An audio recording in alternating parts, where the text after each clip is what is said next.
Welcome back to the Us versus Them channel. I'm your host Vince, and we're going to break down the main event for the upcoming fight night this weekend. We got Reinier versus Brendan Allen.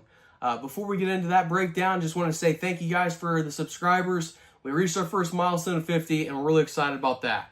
So appreciate you guys that liked and subscribed. Right now, the Ritter is sitting at a minus 215, and Brendan Allen is sitting at a plus 164.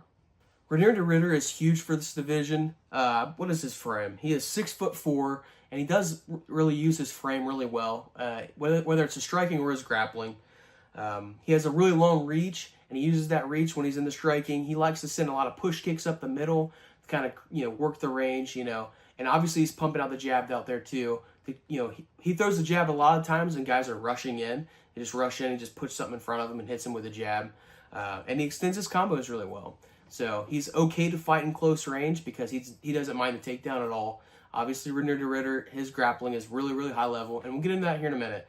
But, obviously, because of that, it lets him be a little more free when it comes to how he strikes. So he likes to get in range, likes to grab guys and slow them down, work them into a tie clinch, or just work their wrist control and land elbows.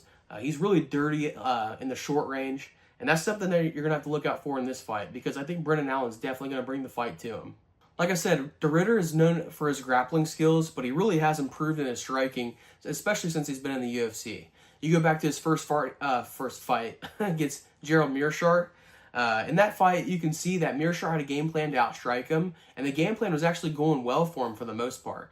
So you go from getting pretty much outstruck by Gerald Meerschaert all the way up to, being able to hold your own and stand in front of Robert Whittaker and have some success for sure. So his striking has improved as he's been in the division, as he's been in the UFC. We've seen the knees up the middle that he has, that worked in the Bo Nickel fight. Obviously, he was still landing those in the Bobby Knuckles fight too. So this dude is actually pretty dangerous on the feet. Brendan Allen is not super technical on his feet either. A lot of the times he's looking to land a big, right hook. He's an orthodox fighter, so he's looking to maybe jab, right hook, and send that over. And other times he just doesn't really set it up. He does mix in some leg kicks every once in a while. But that's pretty much it. I mean, he's kind of an easy read when it comes to his striking. I mean, he's obviously also known for his grappling skills, so he could have a really high-level, jiu-jitsu/wrestling match in this fight.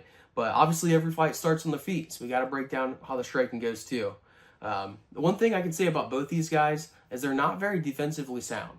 They don't really move their head very much, and they're there to get hit. So when they are on their feet, I think both these guys are going to have success in the striking, because pretty much whatever they're throwing is going to land. When you look at his record on Tapology or watch past fights of Brendan Allen, you're going to quickly see, obviously, this dude's a grappler. Obviously, you're watching my channel, you probably already know that.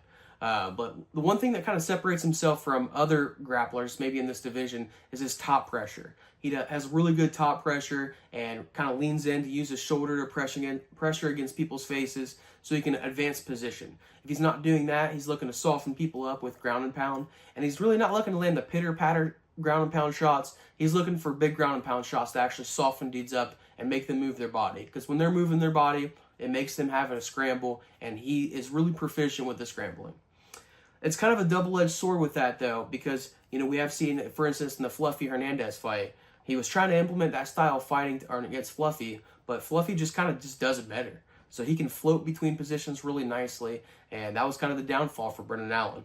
Instead of working up to get in good position or get back to his feet, he's pulled guard, and he accepted the let's continue to roll. And that's kind of what I'm talking about when I say play jiu-jitsu, and we do see sometimes that Brendan Allen will play jiu-jitsu a little bit too much. For my official prediction, I've been going back and forth on this one a little bit, but my gut's telling me to go Reinier, so that's what I'm going with. I think when it comes to their striking, like I said, both these guys are going to have advantages on their feet in the striking because they're both there to get hit. And they both do send a lot of punches and kicks and elbows and shit like that out. So because of that, they're both going to have success on their feet. Both these guys are really durable. So I do think the deciding factor in this fight will be who can actually implement their grappling the best. And I do believe that it's going to be RDR. I just think that he's going to be able to float between positions a little bit better. He's kind of like Fluffy and Hernandez in the fact that whatever Brendan Allen does, Fluffy just does better. And I think that's the same thing for RDR.